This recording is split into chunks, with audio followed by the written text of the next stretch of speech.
Évidemment, c'est une blague, c'est Jonathan. Vous me retrouvez sur ma chaîne Les Gourmandises pour une recette un peu spéciale pour un jour spécial. Aujourd'hui, nous fêtons Pâques, évidemment. Non, c'est pas ça. Aujourd'hui, nous fêtons... Attendez une minute.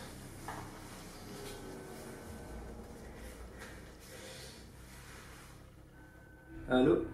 Oui? Ok. Halloween, c'est ça. Vous avez bien deviné. Alors, je vais vous présenter aujourd'hui une recette, c'est une découverte, enfin c'est une première que je vais tester. Donc j'espère que ça réussira et que ça vous plaira. Alors je vous laisse tout de suite découvrir la vidéo. Alors voici tous les ingrédients qui seront nécessaires à l'élaboration de cette recette. Je vous les détaillerai au fur et à mesure de l'avancée. Alors tout d'abord nous commençons par la pâte sablée. La pâte sablée, il vous faudra 350 g de farine. Vous rajouterez une pincée de sel. Ensuite vous rajoutez 170 g de beurre ou de margarine coupée en morceaux.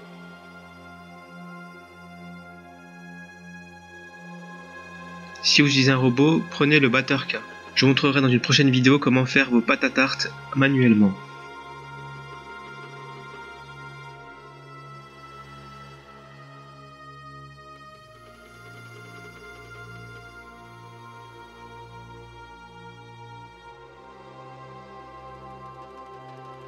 Battez vos ingrédients jusqu'à l'obtention d'une fine chapelure. Ensuite, vous pouvez rajouter de la noisette en poudre, de l'amande en poudre ou de la noix en poudre, selon vos goûts. Cuillère par cuillère.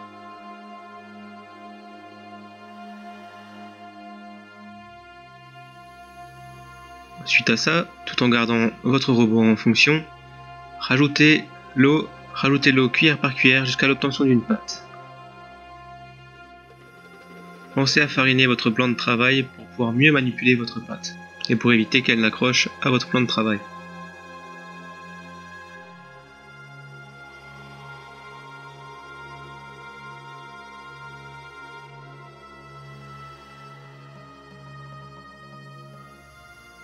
Formez une boule plate avec votre pâte, mais attention ne manipulez pas trop celle-ci car elle est encore un peu fragile.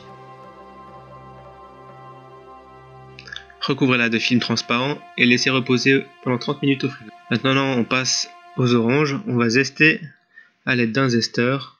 Vous pouvez aussi bien sûr utiliser une râpe, mais attention à ne prendre que le zeste, c'est-à-dire la partie de couleur orange, et non pas le zeste, la partie blanche qui donne un goût amer.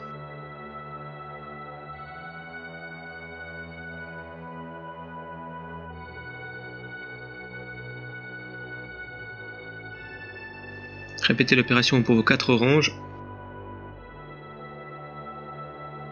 et gardez tous les zestes dans un bol.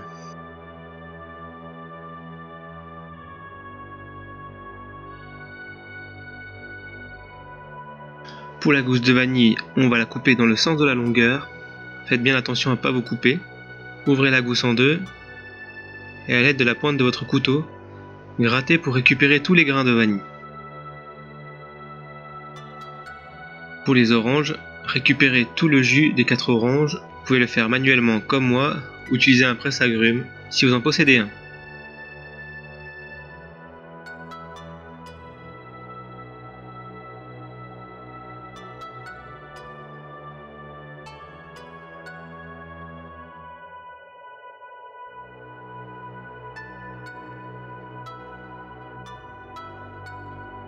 Maintenant cassez 6 œufs dans un bol en prenant bien soin de ne pas avoir de morceaux de coquille dedans.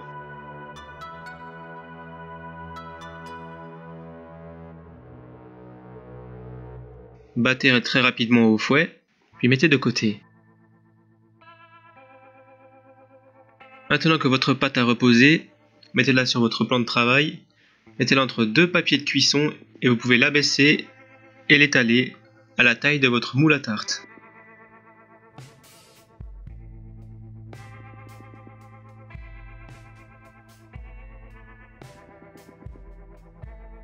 Piquez votre pâte à l'aide d'une fourchette, recouvrez-la de papier de cuisson, puis de légumes secs pour éviter qu'elle ne gonfle au moment de la cuire à blanc 25 minutes à 180 degrés. Je passe à la conception de ma crème à l'orange. Pour ça, très simple, ajoutez le jus et les zestes dans la casserole, mettez 250 g de sucre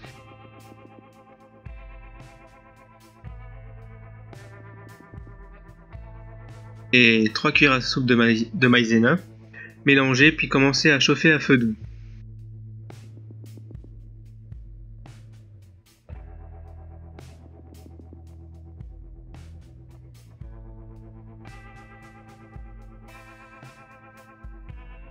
Rajoutez vos grains de vanille, puis remuez.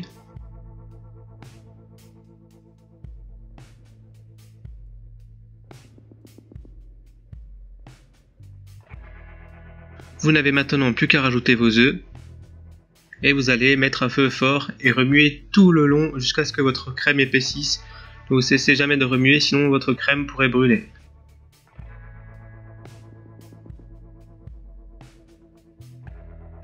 Étalez cette crème sur vos deux fonds de tarte précédemment cuits, homogène et égal sur les deux tartes. Vous pouvez bien sûr utiliser la même quantité de crème pour une seule tarte si vous voulez une tarte plus épaisse.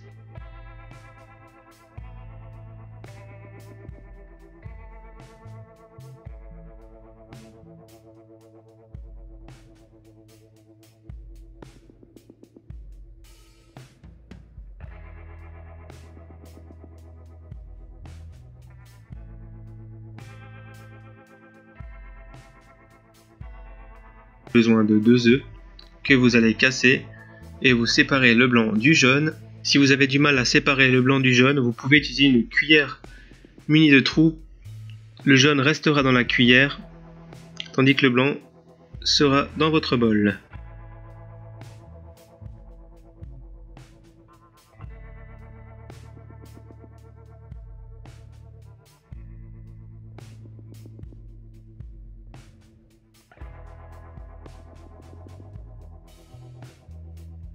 Rajoutez une pincée de sel, utilisez un batteur électrique ou bien vous pouvez le faire manuellement au fouet, ça demande bien sûr plus de temps et de travail.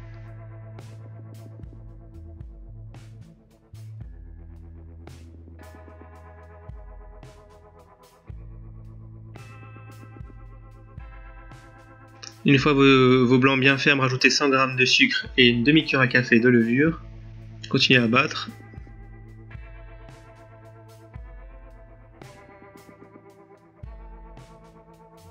Une fois le mélange bien ferme, vous avez une belle meringue.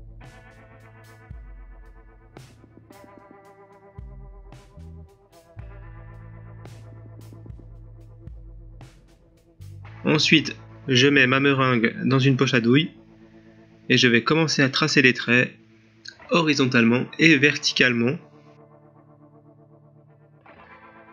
et dans les diagonales.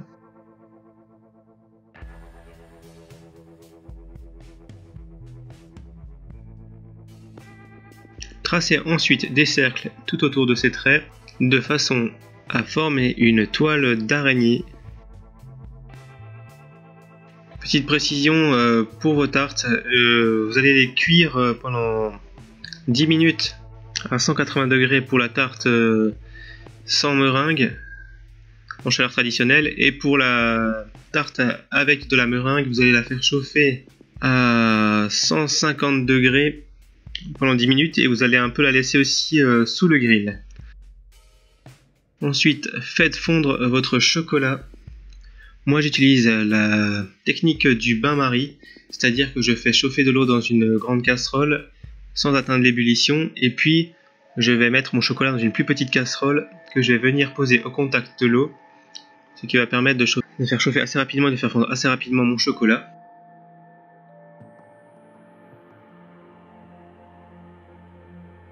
Voilà un beau chocolat fondu.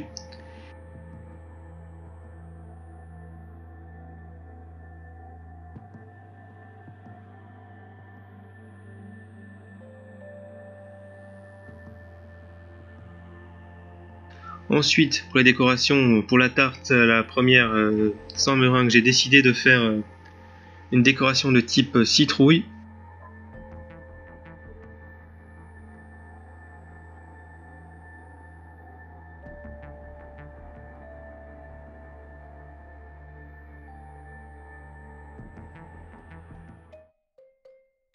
Pour la deuxième, la tarte avec la meringue qu'on appelle la tarte toile d'araignée, c'est très simple, avec mon chocolat fondu et mon accessoire, je vais dessiner 2 araignées.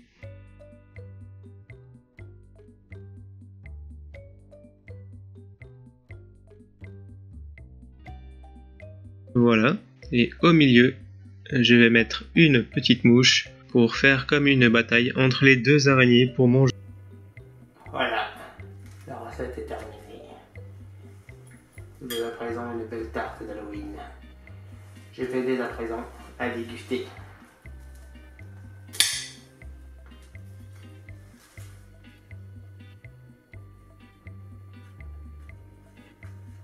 C'est plutôt moi qui vais déguster.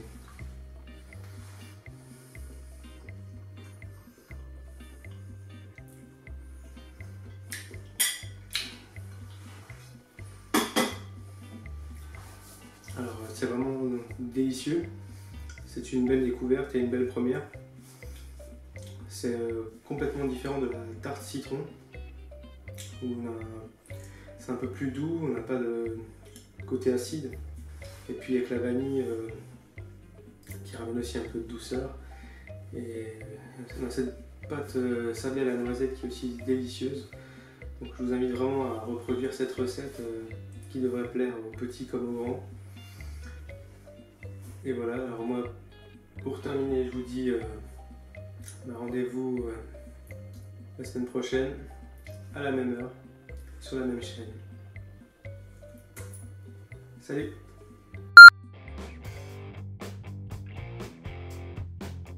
Voilà, je tenais encore à m'excuser pour le petit désagrément dans la précédente sortie de cette vidéo où il y avait un problème de son. J'espère que cette fois-ci, ça ira mieux. Et je voulais aussi vous dire que si vous reproduisez cette tarte, vous pouvez partager les photos sur les réseaux sociaux avec le hashtag MGDTarteHalloween. Allez, bisous, salut!